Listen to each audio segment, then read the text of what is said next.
Let me just make sure we got the audio working. I hope everybody's doing well. Legend, welcome to Rough Ashler. Come on.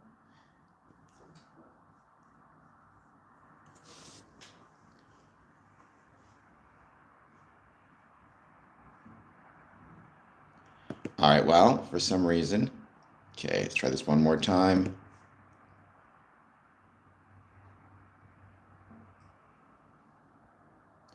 Oh, okay.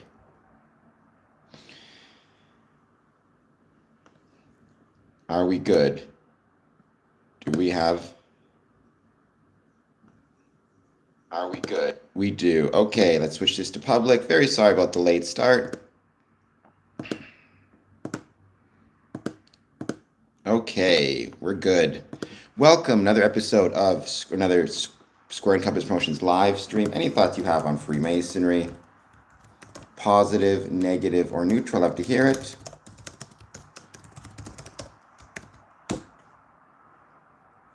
I do these streams Mondays through Fridays, technically 1 a.m. and 1 p.m. Eastern, although very often it can be, unfortunately they had a bit of a late start for a couple different reasons. Technical difficulties, and I had to deal with a last minute errand I have to run. It's almost like they don't care about when my live streaming schedule is, but I'm here now. Thank you all for being here. Yesterday we talked about the start of Freemasonry and United Nations Interfaith Harmony Week.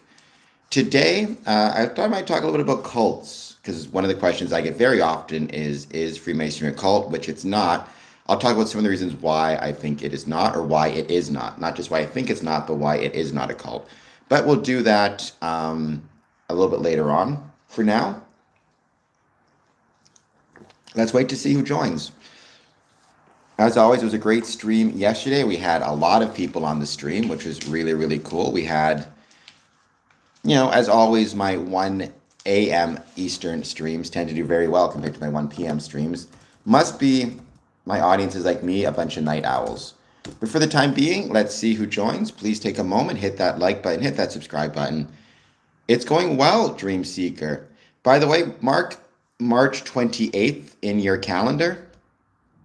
That is likely going to be a special event at the Windsor Masonic Temple, which I look forward to. It's going to be a blast. And yeah, I hope that you guys will check that out. Maybe you can come down to it. It'll be probably in the morning. Darkness Night, hello to you as well. I hope you're doing well. Thank you for being here. I hope you'll take a moment, hit that like button if you haven't done so yet. Consider doing a super chat. Just 99 cents helps out big times. Helps out big time. And let's wait to see who joins. And then if nothing else, I can get you your coin there. Again, if you don't want me to mail it to you beforehand. But the day is going well for me. I know a lot of brethren are heading down to Chatham this afternoon, which should be a lot of fun for them. I'm hanging out here, live streaming. Had a great night last night at Trinity Lodge. That was really, really cool. Congratulations to them on an excellent first degree. And yeah, things are going well. Well, the first hour or so, the first 60 minutes, Darkness, I just take questions from the floor, from the chat, I should say. The second hour, the second 60 minutes is when I start with specific topics. Like in this case, those specific topics would be related to whether Freemasonry is or is not a cult. It was good. Didn't do a whole lot. I woke up kind of later than I thought I would. So I just hung out, took care of some errands, made some phone calls to take care of. Some of those phone calls ended up taking longer than I thought. And so I started this stream a bit late, but that happens. How was your morning, Darkness Night? And by the way, everybody watching this, awesome, Dream Seeker. And then maybe we can on the 28th, we can auction off the painting. That'll be the date that we auction it off for the shrine.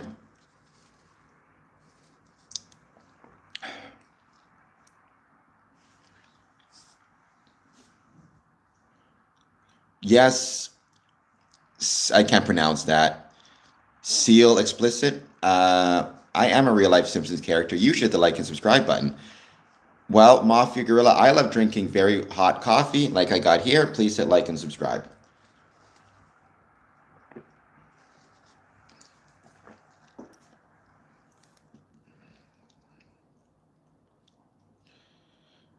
Well, that's weird. Um,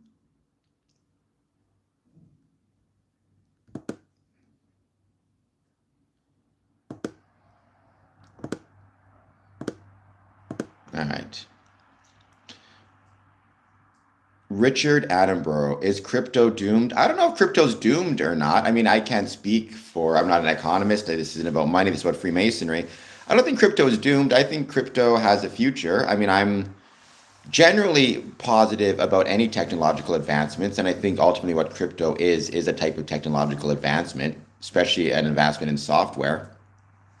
So I think it'll be around. I don't think it will ever fully replace kind of, I guess the term is what, fiat or a currency that is backed by government. But I think it has its place. I think digital property in general is a fascinating idea, which ultimately is what cryptocurrency strikes me as digital property. I actually did a whole podcast episode about Freemason cryptocurrency with friend of the channel, High Altitude Investing, and the ways I think that Freemasonry may be able to benefit from being engaged with or involved with cryptocurrencies or crypto in general, whether it be through investments, through a form of payment, or through ICOs.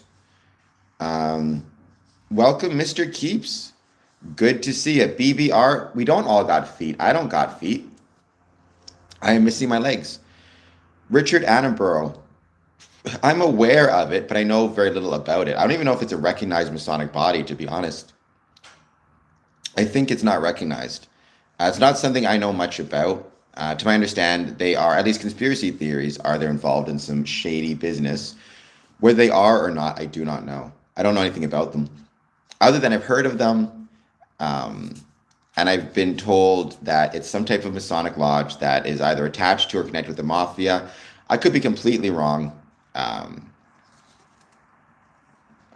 I tend to take that stuff with a pretty big grain of salt, to be honest with you, for many reasons.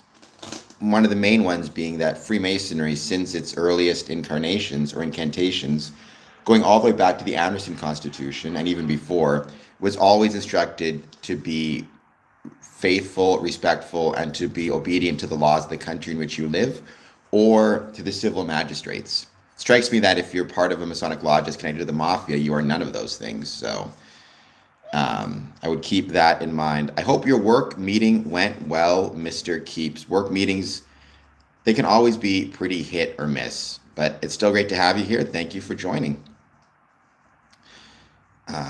And I do absolutely hope that you are doing well.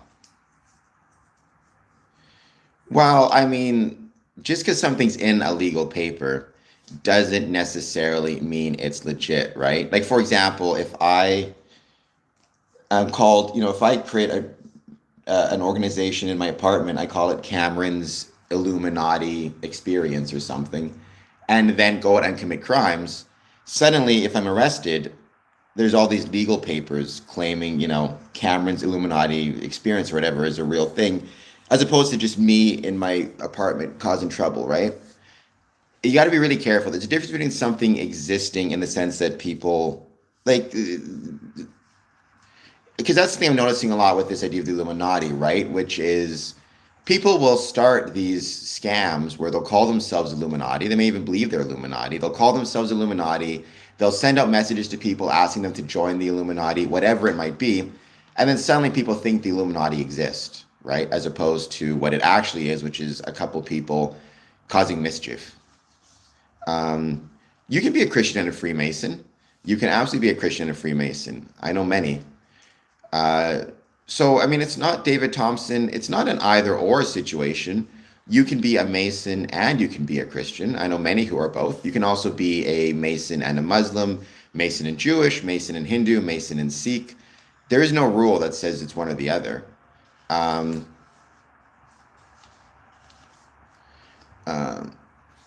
Yeah, so as Mr. Keefe says, it was an irregular lodge. That's always been my understanding as well, right? Now, keeping in mind, I don't know much about it, but to my knowledge, it was never recognized and never, like, I could never go visit P2 Lodge, for example, because I wouldn't be able to sit in the lodge, at least to my knowledge and to my understanding of it. Well, so there are some jurisdictions, people like in France, it's called the liberal orders that do accept atheists. But what I always point out is the idea of being a quote unquote atheist, like the way Freemasonry defines supreme being is fairly liberal. What I always tell people is if you're interested in joining Freemasonry, but you don't think you can because you don't necessarily believe in a supreme being, or you think that the way that you believe in a supreme being is illegitimate, um, go talk to the Masonic Lodge anyways. Explain what your beliefs are, express what your beliefs are, and let them decide. Don't prejudge. A good piece of advice in general in life, I would think, is don't prejudge, because you never know. He was. Joseph Smith was a Freemason. Yesterday, or I guess today, technically, at my 1 a.m. live stream, there's a couple of people on there who kept on talking about the Mormon Church. I know very little about the Mormon Church. I understand that Mormons and Joseph Smith did steal some symbols from Freemasonry and some kind of, um, for lack of a better term, kind of practices or ceremonies. But I mean, Freemasonry, we stole our symbols from other things as well. So, it's one of those things where I can't judge him too harshly for that. I understand agnosticism. I'm just too skeptical for supreme beings and higher powers. I mean, skepticism is always a healthy thing, I think. I think in life, skepticism is healthy, but you want to be careful as to how skeptical you're being because skepticism in any direction, if it's 100%, is too far, right? For example, if you are skeptical of everything the government says, that's probably not healthy. And if you are skeptical of nothing the government says, that's not healthy either. You need to find a due medium in there somewhere. The core values of Freemasonry, what I would say the core values of Freemasonry is well, most Masons would say brotherly love, relief, and truth. I would say the core value of Freemasonry is the belief that the world can be made better through the application of brotherly love, relief, and truth. Honestly, though, every Mason has to determine his own values within the craft. That's one of the beautiful things about Freemasonry. It's common experiences, common practices, with individual interpretations and individual values assigned to those common practices.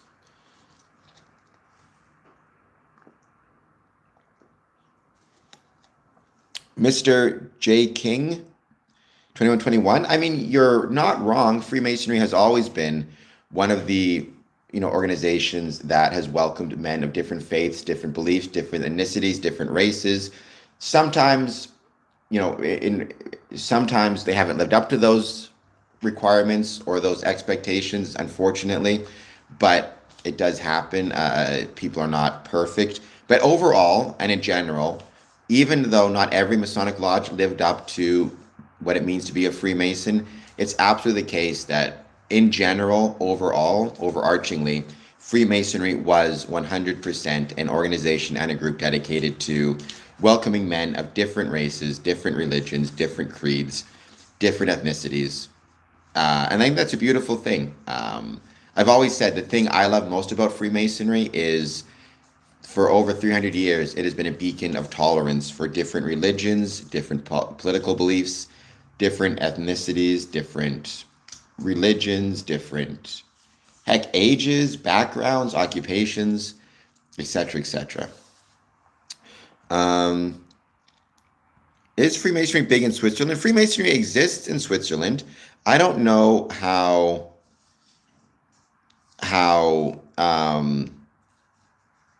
like big it is in terms of how many members there are, but there's actually Swiss Order Freemasonry, and I've seen some Masonic lodges in Switzerland. It's beautiful.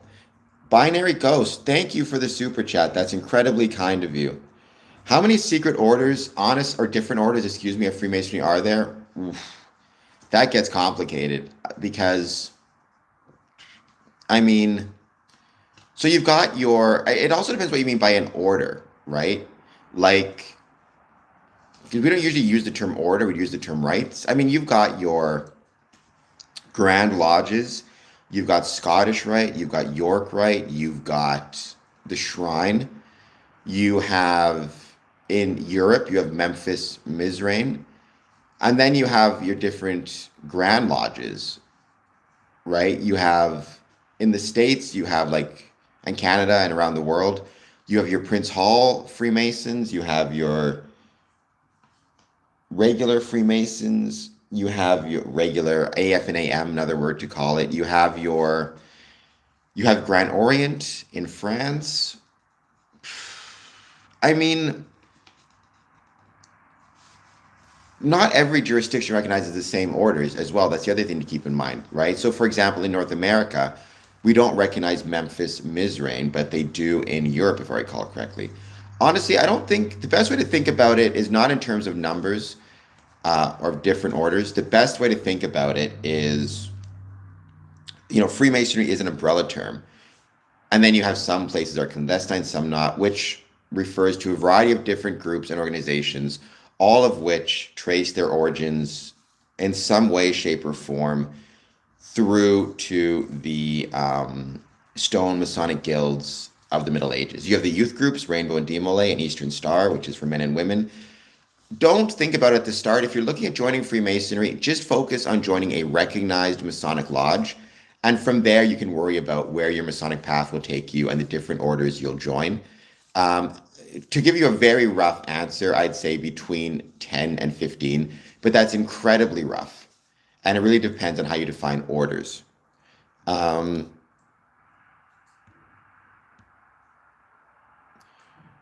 OS, I will deny something shady is going on because, in my experience, nothing shady is going on with Freemasonry. Now, when you see a lot of powerful individuals, I mean, I've known not personally, but I know of two celebrities that are Freemasons, and that's it. Brad Paisley being one of them, Shaquille O'Neal being another. I'm sure there's more. I just can't think of any off the top of my head. You say a lot of businessmen are Freemasons, a lot of janitors are Freemasons as well, a lot of garbage men, a lot of unemployed people, a lot of people on disability, a lot of lawyers, a lot of doctors, a lot of judges. It's one of those things where it's any number of different professions are represented within Freemasonry. There is no such thing as a quote unquote higher up within Freemasonry. Mr. J. King, if one wants to become a Freemason, to be one, ask one. So what you need to do is find a Masonic lodge within your area and approach them. Express your interest in joining and go from there. Make sure it's recognized and regular. The way to do that is ask them to which Grand Lodge they are affiliated with. Good for you, Abby. It's a little bit early, though, to drink some beer, I would think.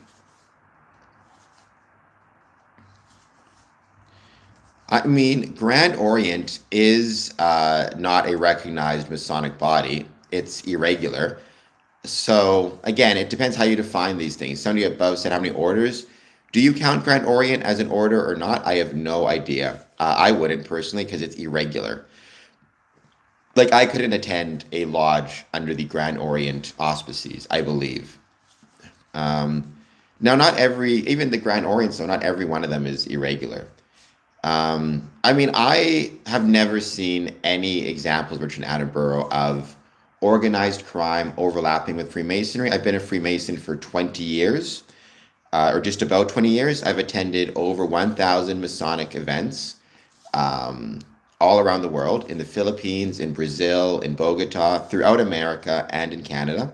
I've never seen any evidence of organized crime overlapping. Also, again, one of the things we are instructed within Freemasonry when we first join, at least when I first joined, and this goes all the way back to the Anderson Constitutions, is to be obedient to and obey the laws of the country in which you live or are traveling through, to be a good citizen. Um,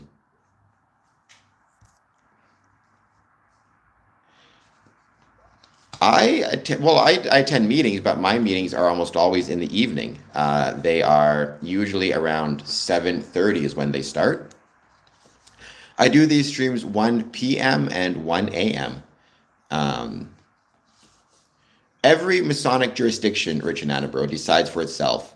So there is no single governing body within Freemasonry. There is no such thing as a centralized Masonic body that makes these rules. Rather, there's jurisdictions, and every jurisdiction will, at the start of its year, usually send out a list, and it will list, for example, which lodges are recognized, which lodges are re-recognized. The way they make that decision is usually they'll rely upon a commission.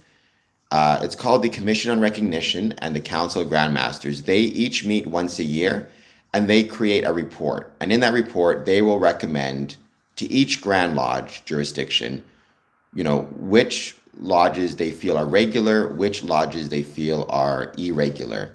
There's a lot of different considerations that goes into it. Generally speaking, though, if I recall correctly, the three requirements are, you have to follow the original landmarks of the order.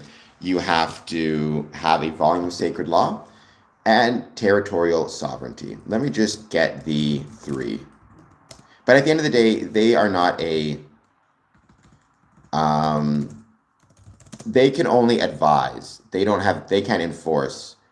They can only create, they can only advise. It is up to the Grand Lodges themselves, each Grand Lodge, to take the recommendations from the Commission. So the Commission of Information for Recognition was established in 1951 by the Conferences of Grand Masters of Masons in North America. It evaluates whether foreign Grand Lodges meet the standards of regularity for recognition. It consists of 7 members, each serving a 7-year term, provides reports to guide but not dictate recognition decisions. The Commission gathers, reviews, and updates information on Grand Lodges worldwide to assist North American Grand Lodges in determining if a foreign body is regular. The Commission evaluates if Grand Lodges operates under the strict adherence to ancient landmarks, customs, and usages of the craft. If you are a Mafia Lodge, you definitely are not conforming with the landmarks, customs, and usages of the craft. Limitations: it does not officially recognize Grand Lodges, but rather reports whether they meet the standards, with the final decision to grant fraternal relations left to individual Grand Lodges.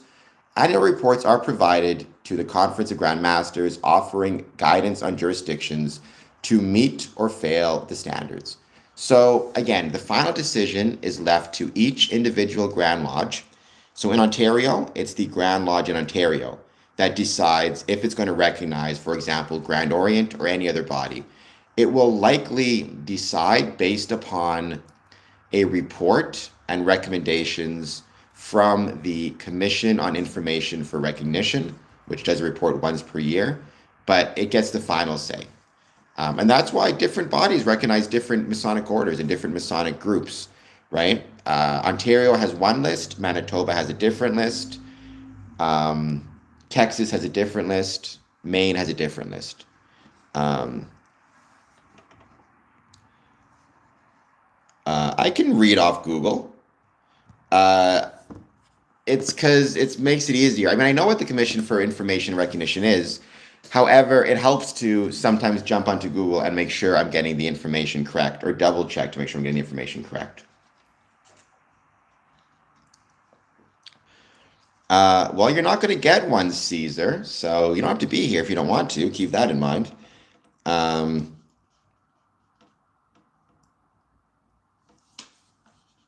Dominator, I've got an ugly face, I know.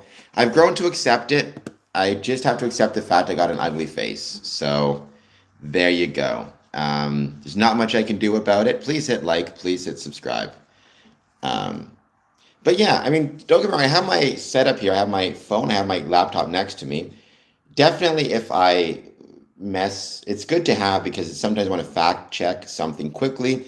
Sometimes if I want to talk about something I understand, like the Commission on Recognition, it's still good to double check because it's been a while since I've talked about them.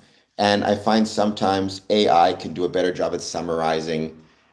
So long as I already know it's true, I would never rely on artificial intelligence exclusively for my information, because AI doesn't always get things right. You need to remember that. Having said that, if if I want to summarize something quickly and make sure I speak, I get the words correct, Google can be a pretty good source. Um, is there an official language in Freemasonry? No, there's Masonic languages in a variety of Masonic meetings take place in a variety of languages: English, French. One of the greatest things ever, I think, is hearing your Masonic ritual in a different language. That can be really special. It reminds you of the universality of the craft. Um,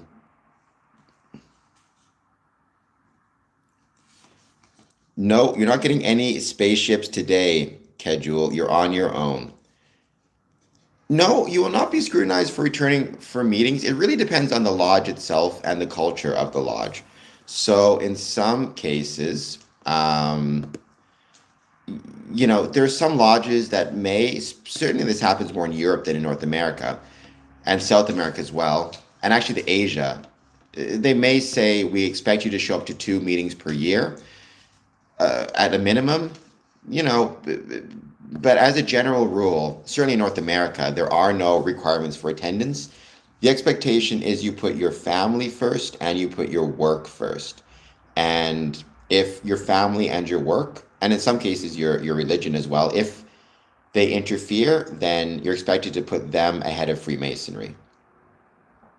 To my knowledge, Epstein was not a Freemason. I've not seen any evidence that he was. I mean, I don't know for sure. Anything's possible, I guess, but I've never seen any evidence that he's a Freemason. Um, but Freemasons are human beings, which means, unfortunately, despite the fact that I think Freemasonry, when it's done well and when it's done correctly, can push people towards the good, doesn't always work. Unfortunately, there are always going to be bad people in any group and organization. Hopefully, though, if they are found out within Freemasonry, they are suspended from Freemasonry, and the police are informed. Um,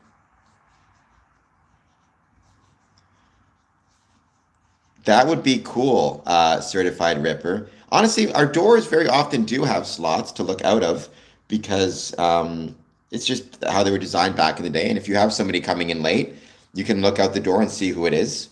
A speakeasy approach would be kind of cool. Well, that's because I'm a Freemason, so I guess it makes sense I look like a mason jar. Olas, please hit the like button. Please hit the subscribe button. Thank you all for being here. I hope you are doing very, very well, and thank you for joining. I think you're new to the stream, if I'm not mistaken. Um,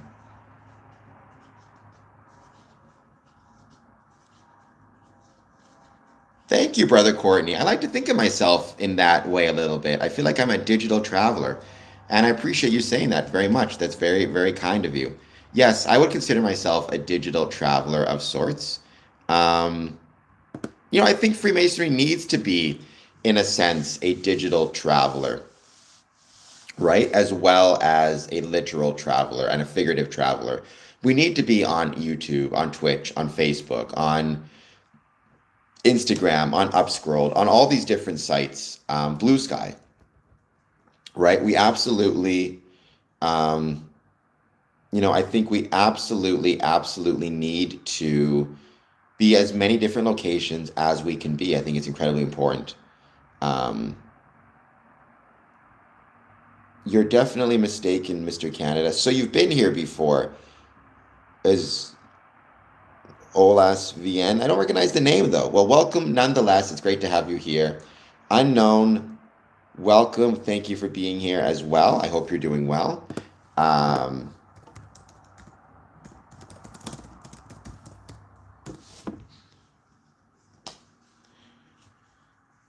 I don't know. I mean, the Freemasons as an organization did not, Certified Ripper, but individual Freemasons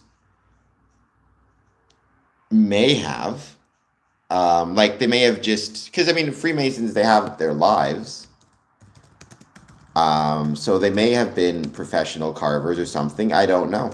I'd be curious to know actually who carved Mount Rushmore. He may very well have been a Freemason. Um, so, according to Google, because I checked, there's no public record or evidence that Prince Andrew, Duke of York, was a Freemason. Past reports or rumors suggesting he was initiated into the order have been dismissed as untrue. I never heard any evidence that Prince Andrew was a Freemason. Now, Queen Elizabeth's husband, he was a Freemason, as was Queen Elizabeth's father. He was the king, represented in the king's speech, as was, interesting enough, his speech therapist was also a Freemason, which is a cool little note. But I don't believe Prince Andrew is a Freemason. Um, it's not how it works, AI time traveler. You clearly don't know very little about Freemasonry. Just because you have a family member who's a Freemason, that does not make you automatically a Freemason. In fact, I know many people who've had family members who are Freemasons, like fathers, grandfathers, and they did not join or they chose not to join. I know many people who joined Freemasonry without any family connections to the craft. One of the big things about Freemasonry is if you're joining, it's you're joining of your own free will and accord. If you're automatically made a Freemason upon birth, well then you're not joining of your own free will and accord, and that would be anti-Masonic. So yeah, he is, to my knowledge, not a Freemason. You actually have to choose to join. Um, okay, cool, Gootson. I would not doubt it. I would not doubt it at all. In many American landmarks, Freemasonry was involved. Like the sculptor and engineer or the designer of the Statue of Liberty was a Freemason, in an interesting kind of note. Was he user? Well, I mean, wait, Philip. Um,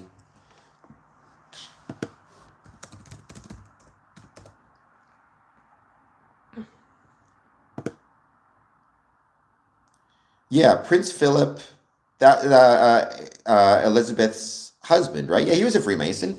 He was a Freemason for like 70 years, 75 years, 70 years, something like that. It's not a family thing, AI time traveler. And just because you know Masons where it's family, that doesn't mean you know everything. In fact, I've been a Mason for 20 years, just about 20 years. I've been to thousands of meetings around the world. In some cases, you have family members that are Freemasons. In some cases, you don't. However, to be a Freemason, it's not reliant or dependent upon you having a father or grandfather as a Freemason, nor is it an automatic Masonic initiation. You still have to choose to join. Um, I've never invited someone to Freemasonry, but I've never invited someone to Freemasonry, Rondo, but I have invited people to our building on tours, open houses, special events, public banquets. When people say like Freemasonry doesn't invite, it doesn't. And Freemasons shouldn't invite people to join. However, that doesn't mean that you cannot encourage people to attend your public events, your open houses, tours, or to talk about the craft. But I would never invite someone to be a Freemason. I'd rather tell them, if you're interested, I encourage you to come out to the building and learn more about it. Um, my dad didn't invite me. My dad didn't even, well, I mean, I guess my dad told me about it. I don't ever recall him sitting me down and saying, I'm a Freemason. He just was a Freemason. And, I went to the Christmas parties at the lodge, and every now and then there'd be some type of celebration there. Or sometimes we'd go to like Grey Cup parties, like the Super Bowl, and we would, hang out with the brothers. But again, my Masonic experience is not the exclusive Masonic experience. I mean, if you want, I can bring somebody on stream who joined Freemasonry without a family connection. In fact, I can bring on dozens of people who joined Freemasonry without a family connection. I mean, AI, you have made up your mind, you're wrong, but it's clear you've made up your mind, and you might not have the mental capacity to recognize why you're wrong and want to change it. It's not, I guess you could call it that. I don't like thinking about it in terms of indirect invitation. because I just don't think it's the right term. I mean, because I try not to so for example, whenever I tell somebody like, hey, I hope you'll consider coming to the Masonic Temple, we have an open house, or we have a banquet, or we're having a who knows what, a barbecue, or we're doing tours. I don't invite them with the expectation that I expect them to then join Freemasonry, right? If I was inviting them with the expectation that they would, join Freemasonry, then it would be an indirect invitation. I invite them simply because it's the same thing with this chat. I love Freemasonry, I love my Masonic building, and I want people to see it. I don't set any expectations on them in terms of whether or not I expect them to join afterwards, if that makes any sense. And honestly, I think that's one of the biggest dangers and the biggest mistakes we can make in Freemasonry. Don't, you know, if you invite somebody to an open house, to a banquet, don't do so with the expectation that they're going to join Freemasonry, that they're going to join the craft. That will drive you crazy. Instead, just invite them, see what they say, and if they enjoy it, great. If they decide, they didn't really like the building or don't really want to join Freemasonry, that's okay too. Um, we don't push it on outsiders, don't push it on family. I can't speak for what Philip would or would not do. Um, but again, my dad never taught me Freemasonry. He never really invited me to events. It's just if the lodge was having a Christmas party for kids, I would go there with the other kids and hang out.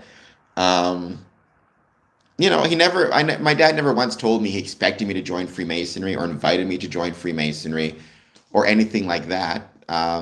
I chose to join of my own free will and accord. And I know many people who have fathers and grandfathers who are Freemasons who decided not to join. Our numbers are dropping substantially, and one of the reasons is many, family members are choosing not to join Freemasonry, which is absolutely their right to do so. Yeah, open invitation, Rondo. That's a great way to put it. And that is the way I would describe it 100%. It's an open invitation. And that's true. Everybody has an open invitation, by the way, right? Everybody absolutely has an open invitation. Everybody watching this stream, everybody living, who's interested in Freemasonry, you 100% have an open invitation to approach a Masonic lodge in your area and express your interest in joining. Well, it matters to me, Justin, and if it matters to me, is that not good enough? Why must it matter to you?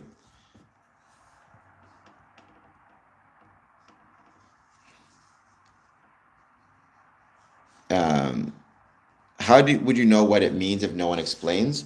Well, you joining Freemasonry is a leap of faith, AI, to a certain extent. Look, you can talk to Masonic brothers as you should, get to know them, learn more about them. However, at the end of the day, you have to join. You have to learn what it means for yourself. And there is no, by the way, singular Masonic understanding and singular Masonic expectation. What Freemasonry means to me, is different than what Freemasonry means to my father. And it's also different than what Freemasonry means to my brothers in lodge. Every Mason develops his own interpretation and his own understanding of what Freemasonry is. Um, and that's a really important thing to keep in mind, right? It's common experiences, but individual interpretations, individual meaning, and individual values. Um, Light Free, shout out to Light Free. Thank you for being here. Well, they can say whatever they want to say, unknown, but they're wrong. Um, yeah, it's the people around you just growing up. Now, some people, for whatever reason, find Freemasonry without having any family members at all. They just find it interesting. They find it unique. They find it cool. Maybe they pass a Masonic building and they see the building and they think it looks really cool. Maybe they meet somebody at work who's a Freemason. Maybe they meet somebody in their personal lives who's a Freemason. Who knows where, how they discover it. Sometimes they see something on television about it. Who knows? That's not true at all, AI. I'm here talking to you about it. So I'm here talking to 19 people on the stream about it. I decided to join when I was 24. something to that effect. I was in Windsor. I realized I was going to stay in Windsor for a while, and I happened to wheel by the local Masonic Temple on Olette, and it was kind of a spur of the moment thing where I figured, you know what, I know I'm going to be here. I always liked, what I saw from Freemasonry. My dad never taught me about it precisely, but I remember growing up and seeing the Christmas parties and seeing the community efforts and decided to join. Um, well, that's what Freemasonry is about as well. Within, Freemasonry, you're expected to put your family and your work, and in the States, your deity ahead of Freemasonry. Um, the best pizza in Windsor, Armando's probably. Though I like Domino's. Honestly, this might give me a lot of hatred in this stream. I think Domino's pizza gets a really, really, really bad rap. I think Domino's pizza is pretty awesome. And I'm not afraid to say it.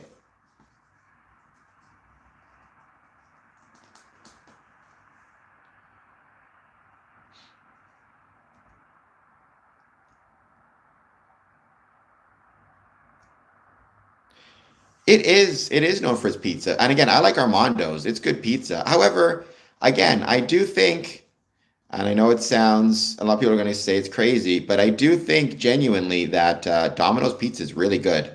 I think it gets a bad rap. I don't know why. I like it quite a bit. So, so there you go.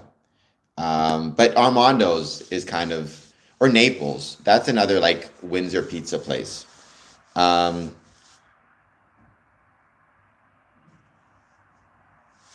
no, Armando's pizza. I don't know what Pizza by Armando's is. Hold on just one second. Yeah, it's Armando's Pizza. I don't know what Pizza by Armando is. Pizza Hut is great, by the way. Um, okay, Samuel, nothing wrong with that. I like Pizza Hut too. I like pizza in general. I mean, in my opinion, there's no such thing as bad pizza, for the record. Oh,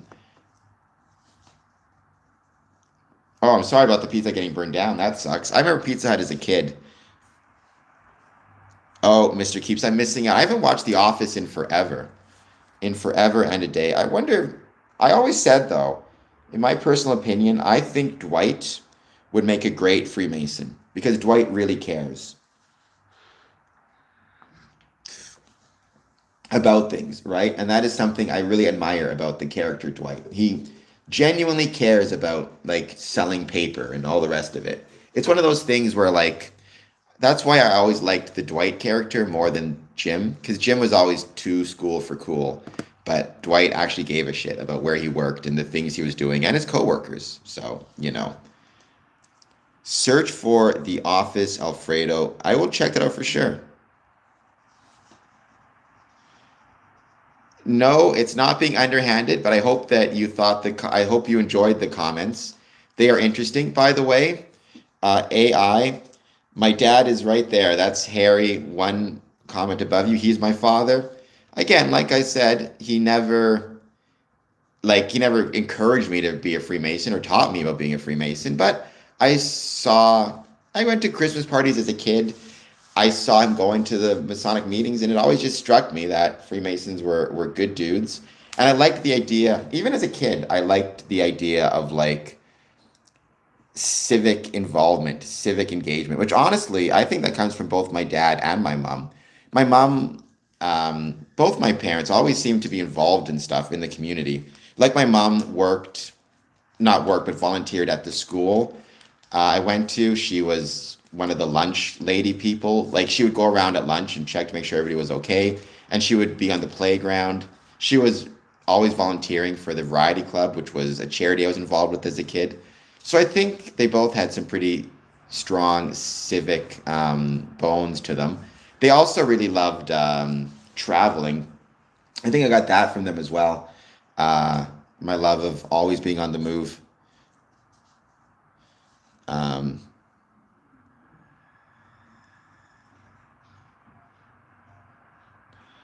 I did not ride a goat. It's hard to ride a goat. They get ornery. So 33rd degree, that's Scottish Rite. That's an honorary degree in Scottish Rite. Master Mason would mean he would get his third degree, which is, you could be both a third degree Master Mason and then get your 33rd degree. But yeah, he would be a master mason. He could have been a worshipful master of a lodge, but master mason refers to the third degree in Freemasonry. I can't speak to the original Mr. Keeps, but I really did enjoy the reimagined series, the remake, and actually, it's currently available on Prime. So there you go. It can get stressful, brother Courtney. It can.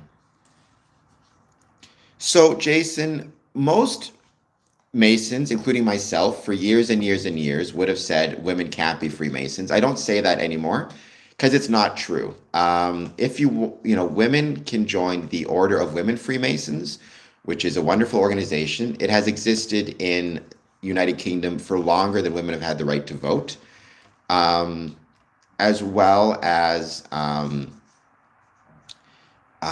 you can join the Eastern Star, which is a Masonic order for women. There's also Rainbow, which is a youth group, and there's also co-masonry, which isn't recognized here in Ontario. However, it does exist in, for example, France. And again, it's not necessarily a recognized Masonic body. However, none, or at least by my Grand Lodge, but I'm not going to knock them because, to my understanding, they're good people as well, good dudes. Who is? I don't. Oh, Andrew, yes. If he was a Freemason, he would lose his, at least he should lose his membership. To my knowledge, he was not a Freemason, though, or is not a Freemason. Having said that, I always say, look, Freemasons are human beings. I'm sure there have been many people who were both Freemasons and criminals, just like I'm sure there are many people who were plumbers and criminals, and many people who were Elks and criminals. However, there's far more people who have been Freemasons and good men, and in many ways, Freemasonry helped them be better men. But at the end of the day, the choice is always up to the individual, right? One of my favorite expressions is, Freemasonry doesn't make the man makes Freemasonry. What that means is, um, for better or worse, human beings have both positive and good and not so good parts of ourselves. Sometimes the not so good parts of ourselves win. All we can do within Freemasonry is, if we find out any of our members have been committing crimes or up to no good, A, contact the authorities immediately, as we should, and B, suspend them from Freemasonry, which we should also do. Both of those things are incredibly important. Um, and, I think it's unfortunate. I always talk about how if you're going to join Freemasonry, um, you're taking a bit of a leap of faith, and you absolutely are, because we can't, or at least we shouldn't tell you everything about Freemasonry. Part of it is a learning process. Part of it is a, growing process. Part of it is joining something and learning about it. However, it's a leap of faith on the part of the applicant joining. It's also a leap of faith on the part of the lodge, letting somebody in. No matter how much verification you do, no matter how many checks you do, no matter, how careful you are, you can do a criminal record check, you can do a background check, you can do a social media check, you can do a credit check, you can do all these things. There's still a leap of faith that the person you're bringing in will bring credit and honor to the craft. Sometimes you're going to get it wrong. It just happens. You do your best, you do the best you can, and then whatever happens, happens. That's all we can do in life, is our best. Um, Danny, I don't think so. Scientology, to my knowledge, is I remember those. That's actually kind of where I got the idea for my streams, my 24-hour streams. Danny, to my knowledge, Scientology is a religion. Scientology is a religious kind of faith. Freemasonry is not a religion. I don't know much about Scientology, though, to be honest. So there's a Scientology like church right across the river from me in Detroit. I keep thinking, I don't know if it's called a church. I should go there at some point, because I'm always getting the question: is Scientology is Freemasonry and Scientology the same? I don't know anything about Scientology other than it occupies a completely different space than Freemasonry. Um,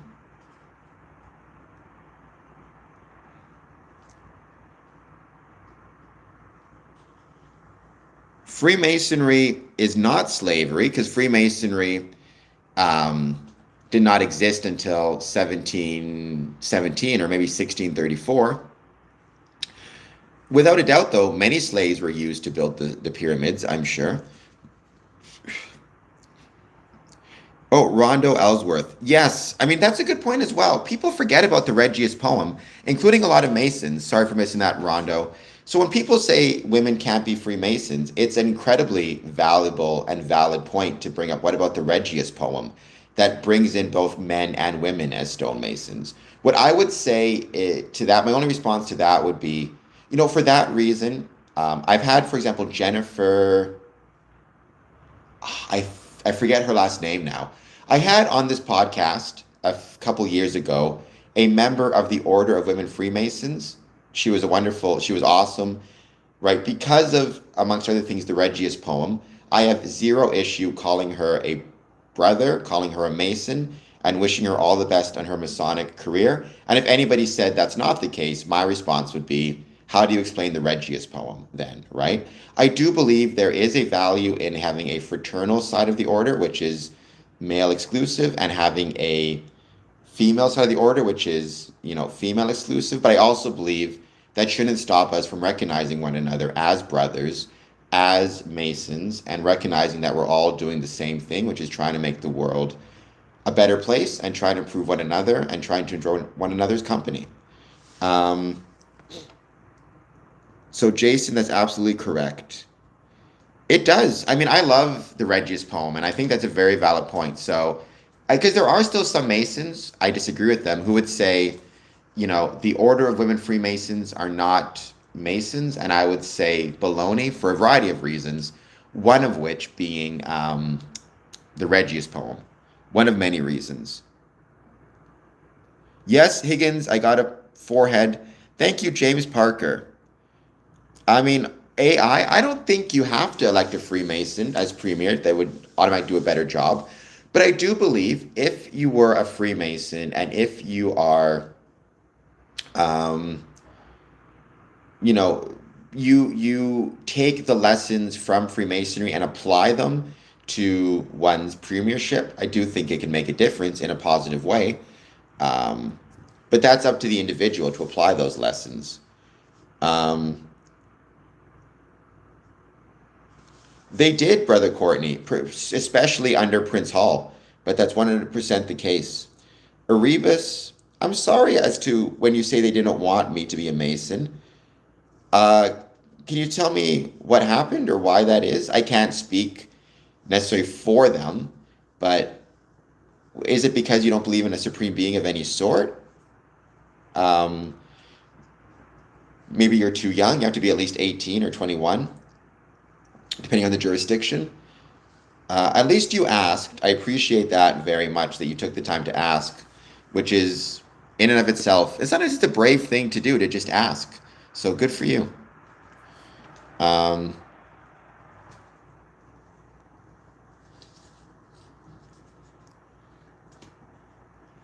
well, so I'm sure some Freemasons, well, I mean, like George Washington was a Freemason. He owned slaves. So sure, there have been Masons throughout history who have owned slaves. There's also many Masons who are abolitionists and fought for equal rights and civil rights. What I would say is there will always be a shadow between the ideals and the implementation. For example, George Washington and the founding fathers wrote, we hold these truths to be self-evident, that all men are created equal. They were able to both write that, and yet at the same time, they were able to own slaves. So there's always going to be a difference or a gap between the ideal and how people actually act in the day-to-day lives. But that shouldn't result in us, 100%. I don't think that should result in us discounting the ideal, whether it be a Masonic ideal or any other type of ideal. Um,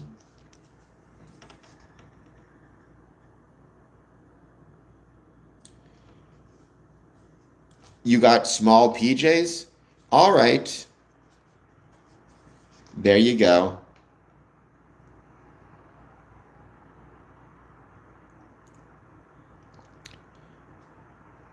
They were watching us. They were. I do not know who they are, but okay. Um,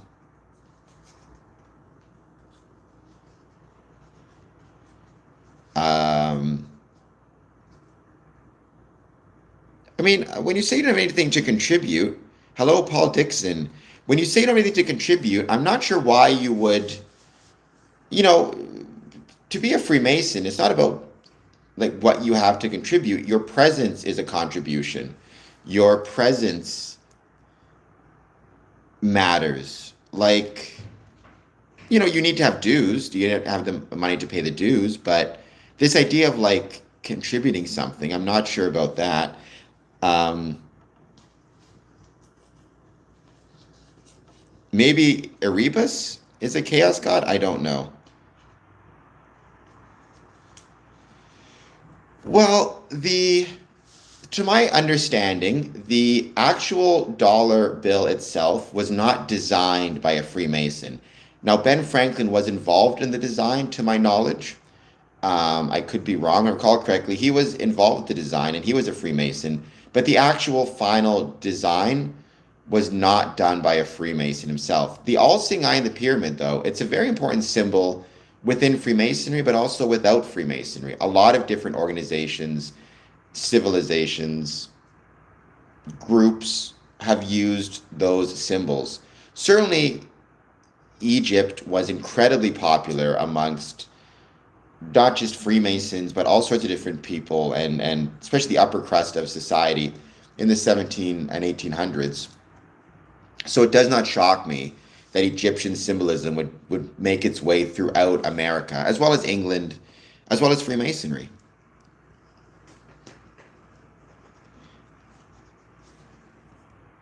How much are the dues? It depends on the lodge, right? It depends on the Masonic lodge and the expenses that they are associated with. It can be as little as $25 per year, as much as 250, 300 per year. I know some as high as $500 per year. It depends on the lodge and how expensive it is. Um, I will check it out. I've never heard of that. Who wrote it, Brother Courtney? The Architect's Journey. Um, sorry, The Architect's Compass, A Masonic Journey of Self-Discovery.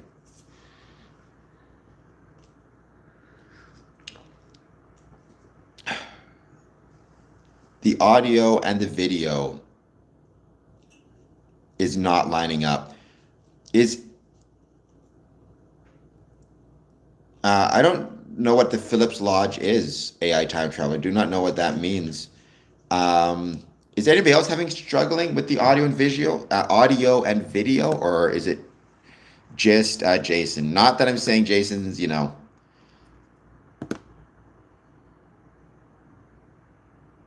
I have not heard of the Order of Garter. To my knowledge, Donald Trump is not a member of any. Okay, so it must be Jason on Jason's end. Is not a member of any secret societies. I could be incorrect though. Um, oh, I mean, I could join Phillips Lodge. I don't see why not. Phillips Lodge would be a recognized lodge under United Grand Lodge of England. I would have to affiliate, is what it's called. But United Grand Lodge of England is recognized. He's part of the Navy Lodge, if I recall correctly, or Naval Lodge. I used to know the name of the lodge he was a member of. Naval Lodge, I think it is. Let me double check. Let me get the name of his lodge. Navy Lodge number 2612. So I could join that lodge, I'm sure. I could at least visit it because it's recognized, right? It's not about equal or not equal. It's about recognition, right? What is and isn't recognized. Well, Fox, I mean, a trans woman would, join the Order of Women Freemasons. Like here's what I'll say. I would have zero issue and zero problem sitting next to a trans brother, someone who was assigned female at birth and then transitions to male. I would welcome them into the Masonic Lodge and be happy to sit next to them.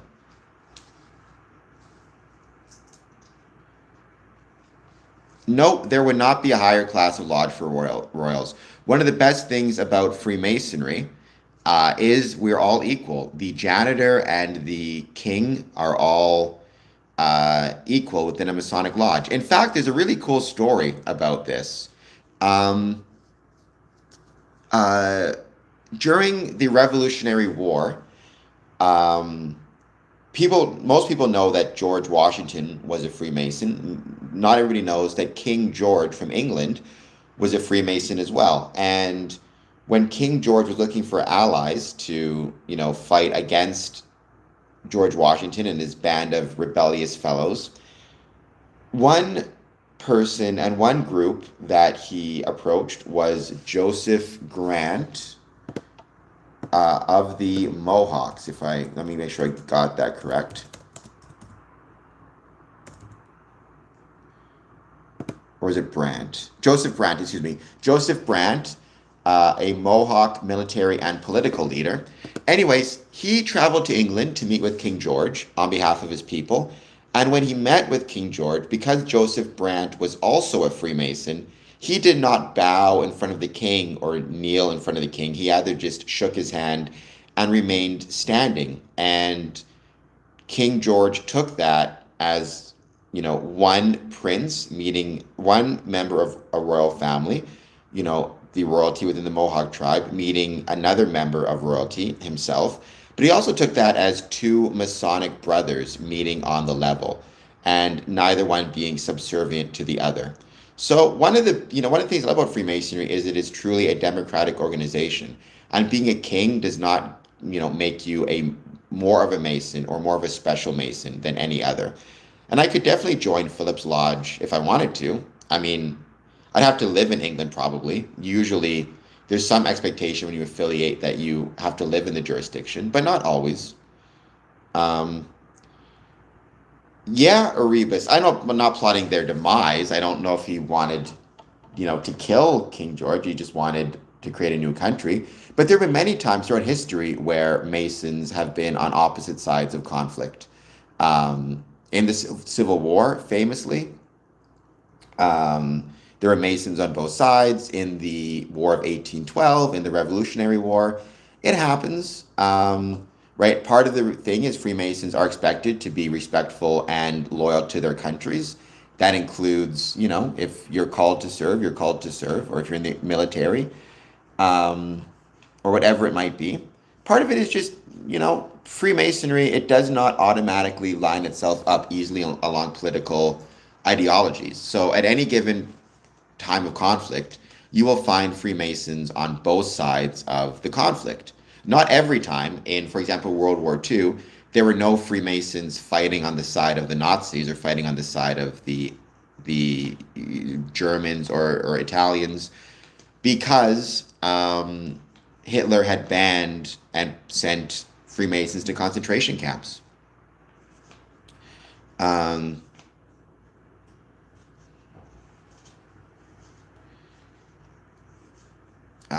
King James Volume 23 as GOAT. I don't know what that means.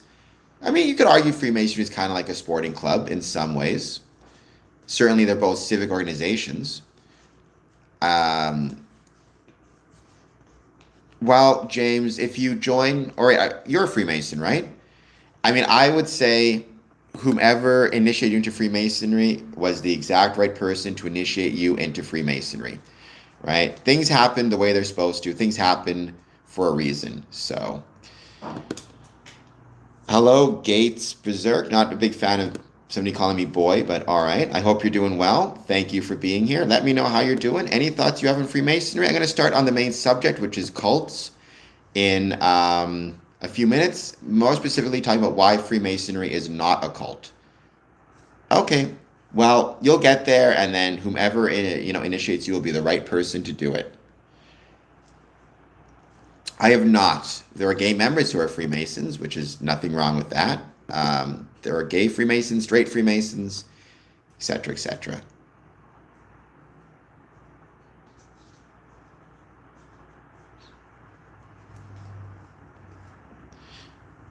Oh, actually, I am going to um, end this stream in a second. I will be back in one moment. Uh, Actually, no. Hold on just 1 second. Sorry. There we go. Um, yeah, again, I mean, there are many examples of Masons on battlefields helping one another, supporting one another.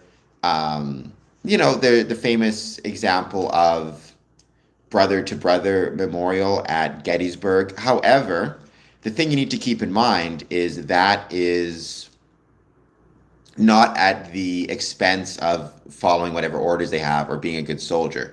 So, for example, no Mason is or should be, because they know that there's a Mason across the battle lines betraying his country or betraying his government in order to help his brother. However, after the battle is won, if you see, for example, a brother who is a Masonic brother who's struggling, who needs help, whatever it is, then certainly you should do your best to help them, as I suppose, you should do for anybody on the battlefield, to be fair.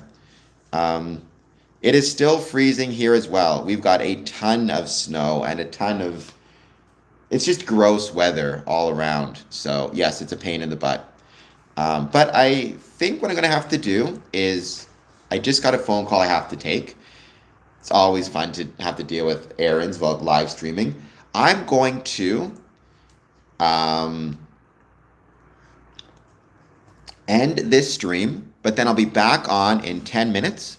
And when I come back on, we're going to talk about cults. What is a cult, the types of cults, and why Freemasonry is not a cult. So I'll be back in a moment. Thank you guys so much. I'll see y'all soon. Just wait 10 minutes. Jason, because I got a phone call I got to take, and unfortunately, it's the worst timing. Thank you. I love this coffee mug. It's always annoying when that happens. So, but I'll be back in, like I said, in 10 minutes. I could probably find a way to, no, I can't. There's no way to keep the stream going. I could pause it maybe, but I'll just jump back on in 10 minutes. Jason, then in 10 minutes, so let's say 2:35 Eastern time. I'll be back. All right, guys, talk to you soon.